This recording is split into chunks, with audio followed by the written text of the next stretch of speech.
But what he's going to talk about for the next, is it 5 minutes? 4 hours. He's going to say a few words, and it will be a few words, I believe, Richard.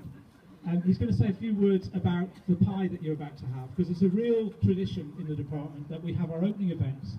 We have apple pies, which are made with apples from the tree that's in the physics department courtyard, that has got a legacy, or originates from Newton's apple tree.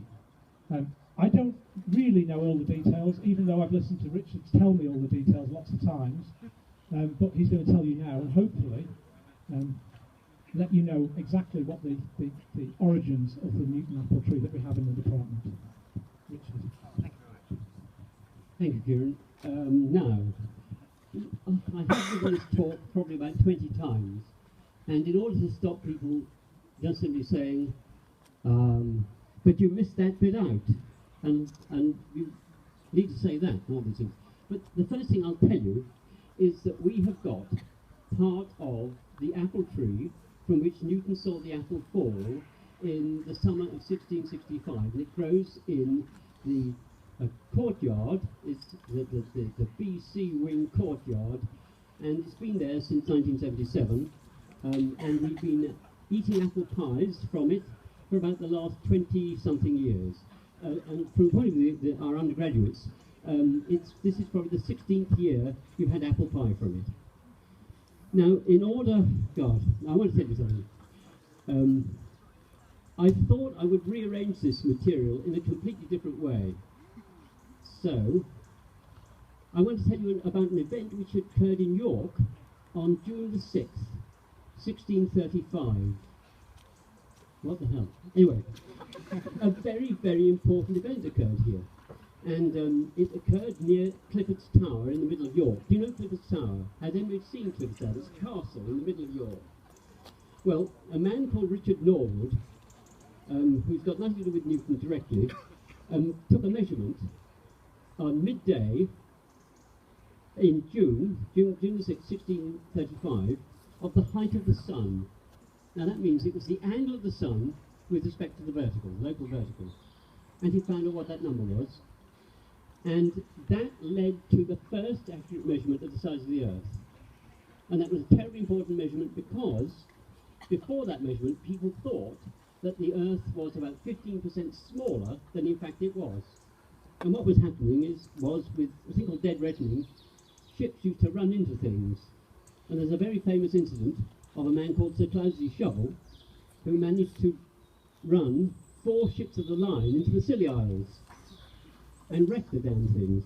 And thousands of people were lost. All these were the battleships at the time.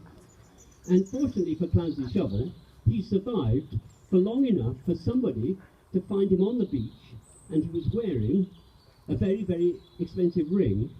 So the woman who found him cut his finger off to get the ring, and then he bled to death. Had he not bled to death, he would have been hanged, because you're not allowed to lose 4 ships of the line.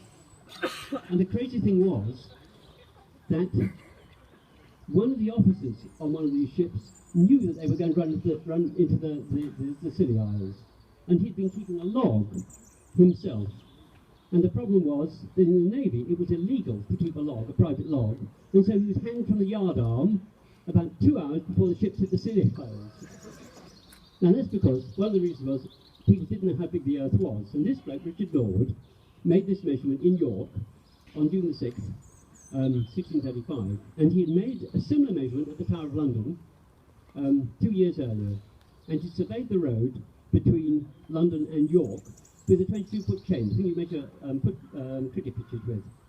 And he calculated the size of the Earth, and it came out to be 69.5 miles per degree, and it used to be believed it was 60 miles per degree. Now, what the devil has that got to do with Newton's apple pie?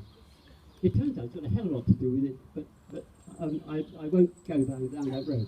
Well, next thing you have to look at is late summer 1665, when Newton was sitting in his garden at Woolthorpe Manor near Grantham in Lincolnshire. Has anybody been to Woolthorpe Manor? At least one. Hey. There's some people. That looks like Rex. Yeah, well, anyway. And Newton saw an apple fall from a tree, and he did a calculation, which was to calculate the orbital period of the moon. And what he assumed was that gravity decreases the square of the distance from the centre of the Earth, and from that he could calculate the orbital period of the moon. But what he found was that his calculation gave 22.5 days for the month, and it should be 27.5 days. And because of the error in his calculation, he thought there was something else. It wasn't just the inverse square law of gravity. It may be a thing called Descartes' vortices. Anyway, just something else he couldn't handle, nobody could handle him. It was just something else. So what he did was, he essentially put the calculation aside for about 20 years.